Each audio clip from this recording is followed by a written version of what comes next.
Earlier, a little bit of relief for residents who were without water, at least for the past 58 hours. Randwater's planned maintenance repairs has now been completed, but yet some residents still remain without water. We have an eNCA reporter who's on the ground in Mayfair saying that communities are hugely frustrated, and that's Manqoba Mchunu. Good morning, good afternoon. Again, Manqoba, let's hope better luck this time in terms of your line. But what are residents saying with the plans that were made? They were promised that there were contingencies of water tankers, that they wouldn't be left to fend for themselves, as it were. Well, city residents telling us that, in fact, it's been quite the opposite as far as water tankers are concerned. And certainly residents here in Mayfair are frustrated. And the reason for this is because they've not only had water cuts, today, but it started on Tuesday when this planned maintenance started. So they haven't had water for the past 3 days. In fact, they've been telling us that they had not seen any water tankers in this particular area, no tanks that have been placed by the municipality that assist those communities that are in distress as far as water is concerned. But we know it's not only this particular area that has been affected. Also parts of Randburg are without water. We spoke to some of the residents in Hall Park earlier today who were telling us that they also face a similar predicament, some of them having to buy bottled water just to try and, make do of the situation.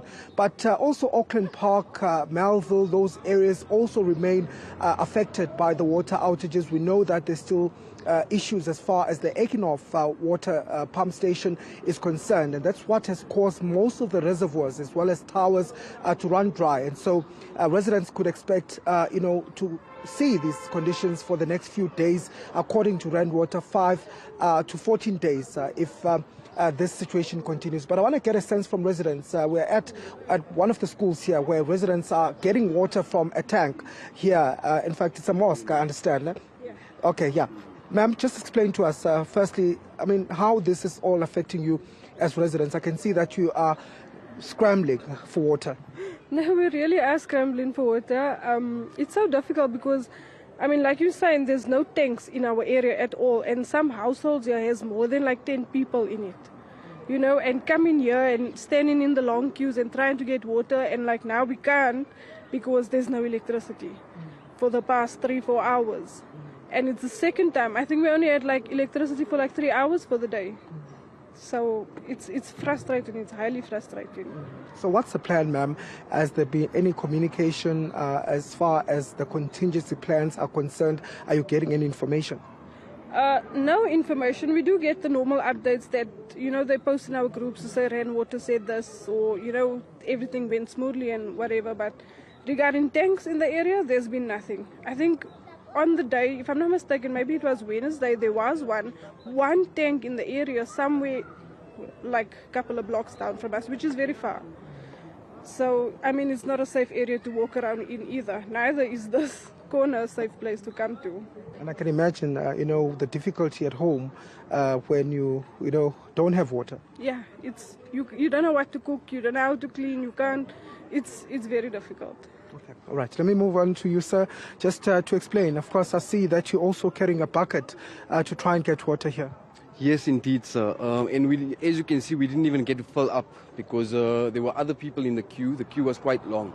And due to the load shedding, the electrical problem, the guard over here informed us when the water started running slowly that the pump will only kick in once the electricity is back. So, a lot of people were turned away. So that's what I'm trying to just elaborate on what she said, that there hasn't even come a tanker out, one tanker, for such a large community. You know what I mean? And everybody doesn't know about it at that time. So a lot of people are deprived. There's other households that have babies, children. Like here where I am, I'm actually not from here. I'm from Joburg, which has also been affected with this water out. So you came all the way from Joburg? Yes, I'm actually visiting it. It's at someone's place, at my cousin's place here.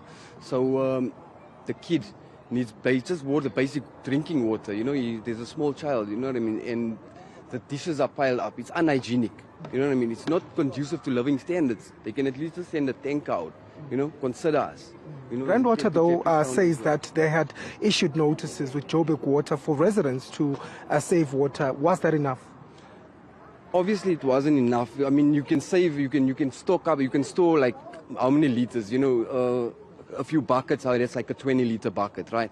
For instance. Now maybe you got a drum, you can fill that drum up like for use like the toilets and stuff, and then for like just use like in the kitchen and stuff for cooking and drinking water. I mean, you fill up exactly how long will it last? You know what I mean? Now they don't expect it like to stretch out like how long has it been already? Like 3-4 days, as you just mentioned. So indeed they can, now we actually also feel what the poor people in the rural areas go through. And what about those cholera-struck places like Hammanskraal? I mean, people are dying.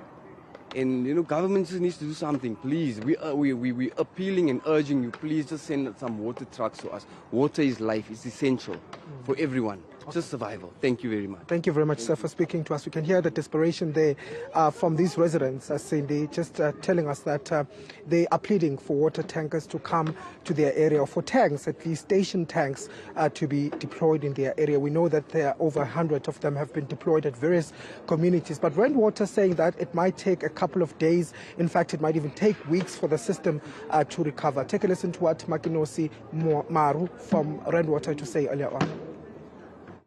When we communicated from the onset, we did say the project is a 58-hour project, and we did give municipalities ample time to make necessary plans.